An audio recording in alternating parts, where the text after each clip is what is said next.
اعوذ باللہ من الشیطان الرجیم، بسم اللہ الرحمن الرحیم۔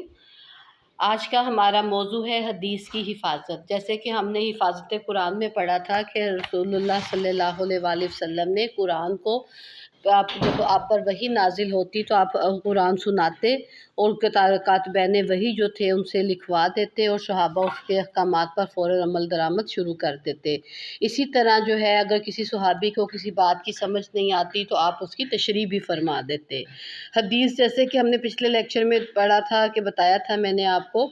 کہ حدیث جو ہے قرآن کی عملی تشریح ہے۔ تو جیسے قرآن کریم کو اللہ تعالیٰ نے محفوظ فرمایا، اسی طرح اللہ تعالیٰ نے حدیث کی حفاظت کا بھی اہتمام فرمایا۔ اب آپ یہ دیکھیں آپ کی ٹیکسٹ بک میں جس طرح لکھا ہوا ہے کہ قرآن مجید جو دین کے تمام بنیادی تعلیمات پر مشتمل اور جملہ عقائد و احکام کے متعلق کلی ہدایات کا حامل ہے، اس کا ہر لفظ لوگوں نے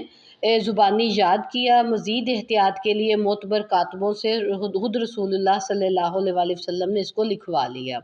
حدیث شریف جو ہے جو شرع اسلامی کی تمام اعتقادی، کیا مطلب کہ حدیث شرع کیا ہوتی ہے؟ تشریح ہے۔ شرع اسلامی کی تمام اعتقادی اور عملی تفصیلات پر حاوی ہے۔ حدیث کیا ہے کہ جو اسلام کے جو قرآن کے اندر احکامات آئے تھے ان کی جو اعتقادی جو آیات ہیں اور جس کے اندر عملی تفصیلات ہیں ان کی وضاحت ہے۔ اس کا قولی حصہ صحابہ نے اپنی قومی عادت و رواج کے مطابق اس سے بھی زیادہ اہتمام کے ساتھ اپنے حافظہ میں رکھا، جس اہتمام کے ساتھ وہ اس سے پہلے اپنے خطیبوں کے خطبے، شاعروں کے قصیدے اور علماء کے مقولے یاد رکھا کرتے تھے اور اس کے عملی حصے کے مطابق فوراً عمل کرنا شروع کر دیا۔ اس طرح ہمیں یہ پتہ چلتا ہے کہ جیسے اللہ تعالیٰ نے قرآن کی حفاظت کا انتظام فرمایا، ویسے ہی حدیث کے وہ تمام مراحل ادا ہوئے کہ آپ صلی اللہ علیہ وآلہ وسلم سے صحابہ جو تھے جب بات سنتے تو وہ اسے یاد کر لیتے، اچھی طرح یاد رکھتے کہ آپ نے کیا فرمایا تھا، اور اس کے سنی انسنی نہیں کرتے تھے کہ آپ نے کیا فرمایا، کوئی بات سن لی، وہ بہت توجہ سے آپ کی بات سنا کرتے تھے۔ اس کے بعد پھر اس پر عمل شروع کر دیتے اور پھر بہت سے صحابہ کرام آپ صلی اللہ علیہ وآلہ وسلم کی باتیں لکھ لیا کرتے تھے کہ ہم فلاں موقع پر آپ کے پاس تھے تو آپ صلی اللہ علیہ وآلہ وسلم نے یہ ارشاد فرمایا۔ آگے پیج 66 پہ آپ دیکھیں کہ خود نبی کریم صلی اللہ علیہ وآلہ وسلم نے بہت سے مواقع پر احکام و ہدایات کو قلم بند کروایا۔ ان تحریروں اور نوشتوں کا ذکر، یہ لکھیں اس میں آیا ہوا ہے تحریر، نوشتے ہے یہ لفظ نوشتوں، ان تحریروں اور نوشتوں کا ذکر معتبر کتب حدیث میں محفوظ ہے۔ اس کے علاوہ مختلف قبائل کو آپ نے تحریری ہدایات لکھوائیں، خطوط کے جوابات لکھوائے، مدینہ منورہ کی مردم شماری کے کاغذات، سلاطین وقت اور مشہور فرما رواؤں کے نام، اسلام کے دعوت نامے، معاہدات، امان نامے اور اس قسم کی بہت سی متفرق تحریرات ہمیں ملتی ہیں کہ جو رسول اللہ نے لکھوائیں، جو حضرت محمد صلی اللہ علیہ وآلہ وسلم نے وقتاً فوقتاً قلم بند کروائیں۔ مشہور ہے کہ غزوہ بدر کے بعد مدینہ میں بہت سے مسلمانوں نے لکھنا سیکھ لیا تھا، کیونکہ آپ کو پتہ ہے کہ غزوہ بدر میں جو قیدی آئے تھے تو آپ صلی اللہ علیہ وآلہ وسلم نے وہ لوگ جو اس کی ادا نہیں کر سکتے تھے دیت وغیرہ یا اپنی جو ہے رہائی کا فدیہ ادا نہیں کر سکتے تھے، ان لوگوں کا فدیہ یہ مقرر کیا تھا کہ وہ مسلمانوں کو پڑھنا لکھنا سکھائیں۔ تو 5 10 مسلمانوں کو جب انہوں نے پڑھنا لکھنا سکھایا تو بہت سے لوگ جو تھے وہ تعلیم یافتہ ہو گئے تھے مدینہ کے اندر، تو مسلمانوں نے لکھنا بھی سیکھ لیا۔ کتابت حدیث کا سلسلہ جاری ہو گیا۔ اگرچہ عرب کی قوم اسلام سے پہلے ان پڑھ تھی اور ان میں کسی قسم کی تعلیم کا رواج نہیں تھا، لیکن ایمان اور اسلام کی بدولت صحابہ میں یہ شوق پیدا ہو گیا اور بہت سے جو صحابہ کرام ہیں انہوں نے جو ہے قرآن کے ساتھ ساتھ لکھنا اور پڑھنا بھی اسے سیکھ لیا۔ آپ وہ حضرت محمد صلی اللہ علیہ وسلم، آپ اس توجہ سے آخری پیراگراف کو دیکھیں کہ بہت سے صحابہ کرام کیسے تھے کہ جو حضرت محمد صلی اللہ علیہ وآلہ وسلم کی زبان مبارک سے جو بات سنتے حفظ کرنے کے ارادے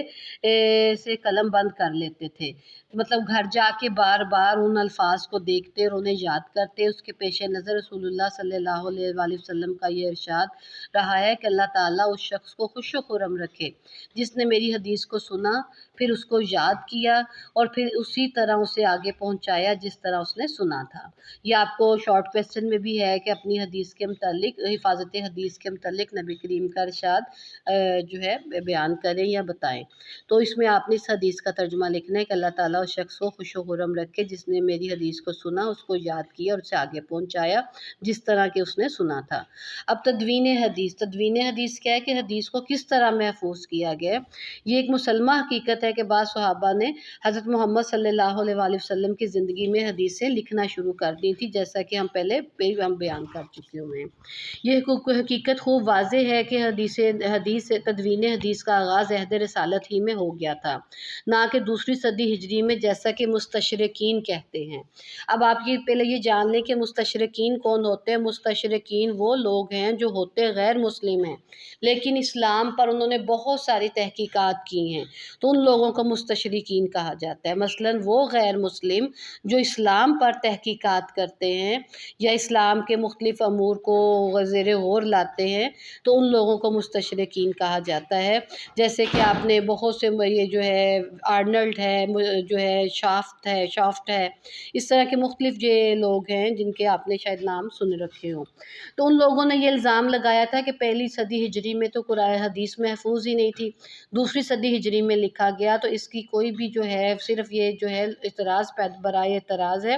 جبکہ معتبر ذرائع سے ہمیں یہ حقیقت معلوم ہوتی ہے کہ قرآن جس طرح قرآن کو محفوظ کیا گیا اسی طرح عہد نبوی میں حدیث کو بھی محفوظ کیا گیا تھا۔ اسلام کے ابتدائی عہد میں حدیث نبوی پر مشتمل جو صحیفے لکھے گئے ہمارے پاس ان کا تاریخی ثبوت موجود ہے۔ اس طرح ان لوگوں کے اعتراض کی کوئی بھی حیثیت جو ہے وہ نہیں رہ جاتی ہے۔ ان صحیفوں میں حضرت عبداللہ بن عمر بن العاص کا صحیفہ صادقہ، یہ آپ کو شارٹ کویسچن میں بہت دفعہ آتا ہے، آپ اسے انڈرلائن کر لیں۔ یہ نام ہے حضرت عبداللہ بن عمر بن العاص رضی اللہ عنہ کا صحیفہ صادقہ بہت مشہور ہے، اور اسی طرح حضرت علی کا صحیفہ بھی تھا جس میں بہت سے احکام و مسائل درج تھے، مگر اس سلسلے میں سب سے بڑی اہمیت صحیفہ ابی ہریرہ رضی اللہ عنہ کی ہے، جو ابو ہریرہ سے ان کے شاگرد حمام بن منبہ رحمۃ اللہ علیہ نے روایت کی ہے۔ اس طرح آپ نے ان دونوں جو انڈرلائن کر لیں، ایک حضرت عمر بن العاص والا صحیفہ صادقہ، وہ آپ سے یہ بھی نام دے کے صحیفہ کا نام بھی پوچھ سکتے ہیں، صحیفہ کا نام دے کے صحیفہ صادقہ کے مؤلف کون ہے تو آپ لکھیں گے حضرت عمر بن العاص۔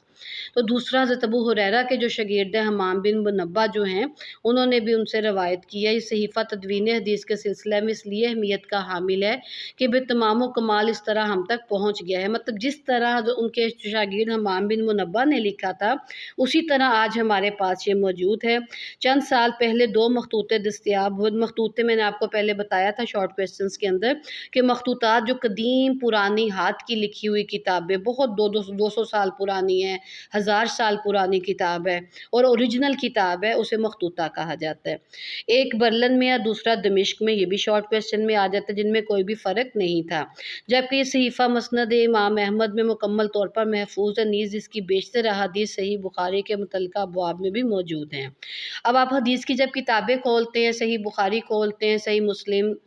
سنن نسائی، تو آپ کو متعدد احادیث ایسی ملتی ہیں جو بخاری شریف میں بھی ہیں، صحیح اس میں صحیح جو ہے مسلم میں بھی ہے، سنن ابن ماجہ میں بھی ہے، سنن نبی داؤد میں بھی ہے۔ تو اس سے اس بات کا بالکل جو شک و شبہ یا جو یہ لوگ مستشرقین یا غیر مسلم یا ملحدین جو منکرین دین ہیں پھیلاتے ہیں کہ یہ حدیث محفوظ نہیں ہے یا منکرین حدیث ہیں پھیلاتے ہیں، تو ان سب کی نفی ہو جاتی ہے، ٹھیک ہے۔ تو اس طریقہ سے عصر حاضر کی تحقیقات نے حضرت محمد صلی اللہ علیہ وآلہ وسلم کے متعدد خطوط و وثائق منکشف کر دی ہیں، جن میں مکوکش مصر و نجاشی کے نام جو آپ نے اپنے ہاتھ سے خط لکھوائے تھے وہ بھی دستیاب ہو گئے ہیں۔ آپ انٹرنیٹ کے اوپر بیٹھے تھوڑا سا اس کی ریسرچ کر سکتے ہیں کہ جو قدیم جو ہے جو تدوین حدیث کے حوالے سے آپ ٹائپ کریں گے نا جب، تو آپ کو اس میں وہ ساری تصویریں اس کی مل جائیں گی، مخطوطات کی بھی، اور یہ جو باتیں ہم اس وقت کر رہے رہے ہیں کہ جو خطوط ہیں ان کے نقش نامے بھی آپ کو وہاں پہ دستیاب ہوں گے جو نبی کریم صلی اللہ علیہ وآلہ وسلم نے خود کتابت کروائے تھے، جو اس بات کا پروف ہے کہ نبی کریم اپنے اقوال نوٹ کروایا کرتے تھے، خالی زبانی باتیں نہیں تھیں وہ، بلکہ آپ انہیں نوٹ بھی کروایا کرتے تھے۔ جیسے قرآن نوٹ ہوتا تھا، لیکن فرق یہ تھا کہ قرآن الگ نوٹ ہوتا تھا، حدیث الگ نوٹ ہوتی تھی۔ باقی اقوام کی طرح نہیں کہ کوئی باتیں اللہ کی ملا دیں، کچھ اپنے علماء کی ملا دیں۔ یہ صرف امت محمدی کو شرف حاصل ہے کہ ان کے قرآن الگ ہے، ان کی حدیث الگ ہے، صحابہ کے اقوال الگ ہیں، تابعین کے اقوال الگ ہیں، ان کا جو علمی ذخیرہ اس قدر وسیع ہے کہ ان میں کوئی بھی چیز کسی کے ساتھ مکس نہیں ہے، ان کی ہر ایک چیز الگ الگ ہے۔ اگر آپ قرآن پڑھنا چاہیں تو قرآن کی تفاسیر الگ ہوں گی، حدیث پڑھنا چاہیں تو حدیث کی کتب الگ ہیں، ان کی شرح الگ ہیں، ٹھیک ہے۔ تو یہ مسلمانوں کو اعزاز حاصل ہے کہ انہوں نے اپنا جو علمی ذخیرہ ہے اس طریقے سے محفوظ کی ہے۔ ادروائز باقی اقوام نے تو، جو آپ دیکھیں نا، اگر آپ بائبل کو پڑھتے ہیں تو بائبل جو ہے بنیادی طور پر اس میں، اب آپ انجیل کو ہی لے لیں، اس کے اندر جو ہے بائبل ان کی جو کتاب ہے عیسائیوں کی، اس کے اندر 4 اناجیل موجود ہیں۔ انجیل برناباس ہے، انجیل متی ہے، انجیل یوحنا ہے، انجیل مرکس ہے، ٹھیک ہے۔ تو آپ یہ دیکھیں کہ اس کے اندر ایک کتاب کے اندر 4 انجیلیں، قرآن اللہ تعالیٰ نے تو ایک انجیل نازل کی تھی، لیکن ان کی اپنی جو مقدس کتاب بائبل ہے، اگر آپ اسے کھولیں تو اس کے اندر 4 اناجیل۔ اب یہ متی، یوحنا، مرکس، لوکا، یہ کون تھے؟ یہ حضرت عیسیٰ علیہ السلام کے حواری تھے۔ جیسے صحابہ کرام، ہم کہتے ہیں نا کہ نبی کریم کے جو دوست اور ساتھی تھے ہم انہیں صحابہ کہتے ہیں، تو ایسے جو عیسائی تھے اور جو عیسائی حضرت عیسیٰ کا ساتھ دیتے تھے انہیں حواری کہا جاتا ہے۔ تو یہ وہ لوگ تھے جنہوں نے ان سے انجیل کو لکھا۔ اب ان چاروں انجیل آپس میں بہت سارے مقامات پر کیا ہے، فرق ہے، لیکن قرآن کی کوئی چیز ہمیں ایسی نہیں ملتی 1400 سال سے کہ جو حضرت ابو ہریرہ نے لکھا یا ایک صحابی نے لکھا دوسرے سے اس کا فرق ہو جائے۔ اس طریقے سے صحابہ کرام نے تدوین حدیث کا اور تدوین قرآن کا کام کیا کہ ہمارے پاس جو اختلاف رائے کی کوئی بھی گنجائش باقی نہیں رہ گئی، اور بعد میں مسلمانوں نے ہر چیز کو سیپریٹ تحریر کیا تاکہ چیزیں مکس نہ ہوں۔ تدوین حدیث کا دور ثانی، بہرحال یہ ایک واقعہ ہے کہ پہلی صدی ہجری میں تدوین حدیث کا آغاز ہوا، لیکن یہ بھی ایک حقیقت ہے کہ عام طور پر اہل عرب جو ہر چیز، جو اپنے اہل عرب جو ہر چیز کو زبانی یاد رکھنے کے عادی تھے، انہیں لکھنا بہت گراں گزرتا تھا، یہ پسند نہیں کرتے تھے کیونکہ انہیں یقین تھا کہ وہ کوئی چیز بھول نہیں سکتے۔ اس کی وہی بات جو ہم پہلے کر چکے ہیں کہ اس کی بنیادی وجہ یہ تھی کہ عربوں کا حافظہ بہت زیادہ قوی تھا، وہ جو کچھ لکھتے تھے اس کو مقصود ان کا ازبر، وہ اس لیے نہیں لکھتے تھے کہ وہ بھول جائیں گے، بلکہ اس کو ازبر کرنے کے لیے وہ چیز کو لکھ لیا کرتے تھے، ہماری طرح نہیں کہ ہم فٹافٹ لکھتے ہیں کہ ہم بھول جائیں گے۔ ابھی صدی ختم نہیں ہوئی تھی کہ صحابہ کرام دنیا سے رخصت ہونا شروع ہو گئے، تو سب سے پہلے 99 ہجری میں خلیفہ عمر بن عبدالعزیز، انہیں خلیفہ پنجم بھی کہا جاتا ہے حضرت عمر بن عبدالعزیز کو، تو انہوں نے متبرک صحابہ سے، انہوں نے دیکھا کہ اب جو صحابہ کرام ہیں اپنی آخری عمر کی حدوں میں جا رہے ہیں، انہوں نے اندازہ انہیں ہوا کہ یہ نہ ہو کہ یہ تو خود تو حافظ ہے لیکن ایسا نہ ہو کہ کوئی حدیث سننے سے رہ جائے، تو انہوں نے باقاعدہ ایک جیسا ہوتا ہے نا، ایک تحریک چلا دینا۔ ایک ہوتا ہے کہ پہلے اپنی سطح پر محفوظ تھا، بعد میں انہوں نے اسے باقاعدہ ایک علمی تحریک کی شکل دے دی تاکہ جو ہے اہل علم کہیں جو ہے صحابہ کرام کے رخصت ہو جانے سے حدیث کا علم اٹھ نہ جائے۔ چنانچہ انہوں نے تمام ممالک کے علماء کے نام ایک فرمان بھیجا کہ احادیث نبویہ کو تلاش کر کے جمع کر لیا جائے۔ بس اس حکم کی تکمیل میں، اب آپ انڈرلائن کر لیں، کوفہ کے امام شابی آئین ہے یہ لفظ بیٹے، کوفہ کے امام شابی رحمۃ اللہ علیہ، مدینہ کے امام ظاہری رحمۃ اللہ علیہ، اور شام کے امام مکحول کے ساتھ ہے، امام مکحول رحمۃ اللہ علیہ کی تصانیف وجود میں آئیں، وہ اس عہد خلافت کی یادگار ہیں، اور اس طرح پہلی صدی کے آخر میں کبار ائمہ تابعین نے جمع تدوین حدیث میں بھرپور حصہ لیا۔ اب دوسری صدی ہجری میں اس سلسلے کو اتنی ترقی ہوئی کہ احادیث نبوی تو ایک طرف صحابہ کرام اور اہل بیت اعظام کے آثار اور تابعین کے فتاوی اور اقوال تک ایک ایک کر کے اس عہد کی تصانیف میں مرتب و مدون کر لیے گئے۔ ان تصانیف میں سب سے نامور امام ابو حنیفہ رحمۃ اللہ علیہ کی کتاب الاثار، امام مالک رحمۃ اللہ علیہ کی موطا، امام سفیان ثوری رحمۃ اللہ علیہ کی جامع، اور اس صدی میں فقہ حنفی اور فقہ مالکی کی تدوین ان احادیث و آثار کی روشنی میں مکمل ہوئی، جس پر صحابہ اور تابعین کا عمل درآمد چلا آ رہا ہے، عمل درآمد جو ہے وہ کرتے چلے آ رہے ہیں۔ تدوین حدیث کا دور ثالث، تیسری صدی ہجری میں علم حدیث ایک شعبہ پایا تکمیل کو پہنچا۔ محدثین طلب حدیث میں دنیا اسلام کا گوشہ گوشہ چھان مارا اور تمام منتشر اور بکھری روایات یکجا کر دی گئی۔ جو لوگ جو حدیث کو اکٹھا کرتے تھے وہ ایسے نہیں کہ سنی سنائی باتوں پہ، وہ اس شخص کے پاس پہنچا کرتے تھے جس نے وہ بات سنی اور اس سے قسم لیا کرتے تھے، اور اس کا جو ہے کردار آپ نے پڑھا تھا نا، جس میں بھی ہم آگے دیکھتے ہیں تھوڑا سا، مسند احادیث الگ کر لی گئی، صحت سند کا التزام کیا گیا۔ صحت سند ہوتا ہے وہ لوگ چین آف نریٹرز جسے ہم کہتے ہیں، راویوں کا سلسلہ، ایک کس نے کس سے سنا، کس نے کس سے سنا، کس نے کس سے سنا، اور اینڈ پر وہ جو سلسلہ جا کے رکتا ہے کہ میں نے خود نبی کریم سے یہ بات سنی، ٹھیک ہے، تو اس چیز کو سند کہتے ہیں۔ مسند احادیث علیحدہ کر لی گئی، صحت سند کا التزام کیا گیا، اسماء الرجال کی تدوین ہوئی۔ اسماء الرجال کیا ہے کہ وہ لوگ جو حدیث کو روایت کی، جن لوگوں نے جو سند کے اندر نام آتے تھے کہ فلاں نے فلاں سے فلاں ہے، ان ابو ہریرہ، ان سعد بن معاذ، ان جو ہے فلاں، تو وہ جو جتنے بھی صحابہ ہوتے تھے ان کے نام، ان کی آٹو بایوگرافی ساری کی ساری محفوظ رکھی جاتی تھی۔ وہ جو اس سے ایک باقاعدہ نئے علم کا آغاز ہوا جسے اسماء الرجال کا علم کہا جاتا ہے۔ اسماء الرجال یعنی ان صحابہ کی آٹو بایوگرافی یا سوانح حیات جو محفوظ کر لی گئی جنہوں نے حدیث کو روایت کیا تھا۔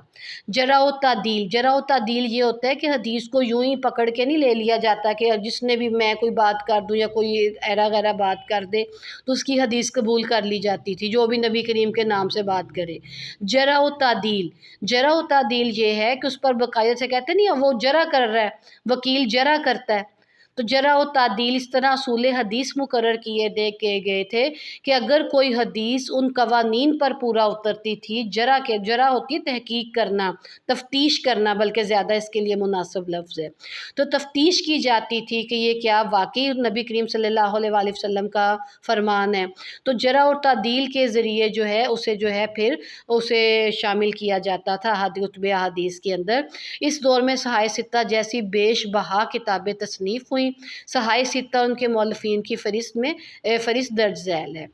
صحائف ستہ حدیث کی وہ 6 مستند کتابیں جس پر امت مسلمہ کا اتفاق ہے۔ احادیث کی صحیح ترین کتابوں کو صحائف ستہ کہتے ہیں۔ صحائف ستہ ان کے مؤلفین کی فہرست درج ذیل ہے۔ آپ دیکھیں صحیح بخاری، امام ابو عبداللہ محمد بن اسماعیل بخاری، آگے ان کا فے سے مراد لکھا ہوا سن وفات، ٹھیک ہے، تو 256 ہجری۔ صحیح مسلم، امام مسلم بن حجاج بن مسلم کشیری، 261 ہجری۔ جامع ترمذی، امام ابو عیسیٰ محمد بن عیسیٰ ترمذی، 279 ہجری۔ سنن ابی داؤد، امام ابو داؤد سلیمان بن اشعث سے ہے یہ لفظ لکھا ہوا، 275 ہجری ان کی وفات ہے۔ سنن نسائی، امام ابو عبد الرحمن احمد بن شعیب بن علی نسائی، تو ان کی وفات ہے 303 ہجری۔ سنن ابن ماجہ، امام ابو عبداللہ محمد بن یزید ابن ماجہ القزوینی، 273 ہجری۔ اور اصول اربعہ مندرجہ ذیل کتابیں فقہ جعفریہ کے مستند ترین ذخائر حدیث میں ہیں۔ الکافی، ابو جعفر محمد بن یعقوب الکلینی، ان کی وفات ہے 339 ہجری۔ من لا یحضرہ الفقیہ، کیا ہے اس کتاب کا نام؟ من لا یحضرہ الفقیہ، ابو جعفر محمد علی بن بابویہ کمی، ابو جعفر محمد علی بن بابویہ کمی، 381 ہجری۔ الاستبصار، ٹھیک ہے. ابو جعفر محمد بن حسن الطوسی 460 ہجری. تہذیب الاحکام ابو جعفر محمد بن حسن الطوسی، یہ ایک ہی مصنف ہیں، دونوں مؤلف ہیں، سوری مصنف نہیں ہوتے، مؤلف ہوتے ہیں. 460 ہجری. اب آپ یہ دیکھیں کہ آپ سے وہ پوچھیں گے کہ اصول اربعہ کی کتابوں کے نام لکھیں، یا وہ آپ سے پوچھیں گے الکافی کے مؤلف کا نام لکھیں، ابو جعفر محمد بن یعقوب الکلینی، یا وہ آپ سے کہہ دیں گے من لا یحضر الفقیہ کس نوعیت کی کتاب ہے، تو آپ لکھیں گے کہ اصول اربعہ کی کتاب ہے اور حدیث پر مشتمل ہے. آپ سے وہ یہ بھی پوچھ سکتے ہیں کہ اس کے مؤلف کا نام لکھیں. اس طرح استبصار تو بہت دفعہ پیپر میں آتی ہے، تہذیب الاحکام، الکافی، یہ 3 کتابیں جو ہیں نا یہ تو بہت زیادہ پیپر میں وہ پوچھتے ہیں. تو آپ نے ابو جعفر محمد بن حسن الطوسی اور تہذیب الاحکام ابو جعفر محمد بن حسن الطوسی آپ نے لکھنا ہے. اب اس طریقے سے بیٹے آپ یہ دیکھیں کہ تو جو حدیث والا پورشن ہے اس میں حدیث کے معنی، حدیث کی دینی حیثیت، حدیث کی حفاظت، تدوین حدیث کا دور ثانی، دور ثالث، صحائح ستہ اور اصول اربعہ، یہ میں نے سارا آپ کو وضاحت کے ساتھ بتا دیا ہے. اب آپ کا جو شارٹ سلیبس ہے نا بیٹے اس میں جو ہے نا انہوں نے دور اول صرف لکھا ہوا ہے، لیکن یہ جو ہے نا اس کے جو شارٹ کویسچن آنسر ہے یہ بہت زیادہ امپورٹنٹ ہیں دور ثالث کے بھی، اس لیے آپ کو یہ سارا ہی احتیاطاً یاد کر لینا چاہیے، کیونکہ لازم نہیں ہے کہ وہ دور اول ہی آپ سے پوچھے، کیونکہ جیسا کہ آپ سلیبس میں دیکھ رہے ہیں کہ دور اول میں صرف 2-3 نام ہیں. اصل مشکل والا جو ہے چیزیں یہ دور ثالث کی اور دور ثالث کی کتابوں کے نام ہیں، تو یہ آپ نے لازماً یاد کر لینے ہیں، آپ کے اسمارٹ سلیبس میں ہیں یا نہیں ہیں، کیونکہ جو ایگزامینر ہے اگر وہ آپ کو لانگ میں نہیں ڈالے گا تو اس کا پورا امکان موجود ہے کہ وہ آپ کو شارٹ کویسچنس کے اندر یہ چیز پوچھ سکتا ہے. تو آپ نے آلریڈی اس میں شارٹ کویسچن اور MCQs میں سے تیار بھی کر رکھا ہوا ہے. ٹھیک ہے. اب اس طریقے سے ہمارا یہ جو سلیبس ہے وہ تقریباً مکمل ہونے کے قریب ہے. اگلے لیکچر میں آپ کو جو آپ کے سلیبس کی آیات ہے وہ بھیج رہی ہوں اور اس کے بعد آپ کو احادیث بھیج رہی ہوں. اس طریقے سے ہمارا جو ہے سلیبس مکمل ہو جائے گا. وما علینا الا البلاغ المبین.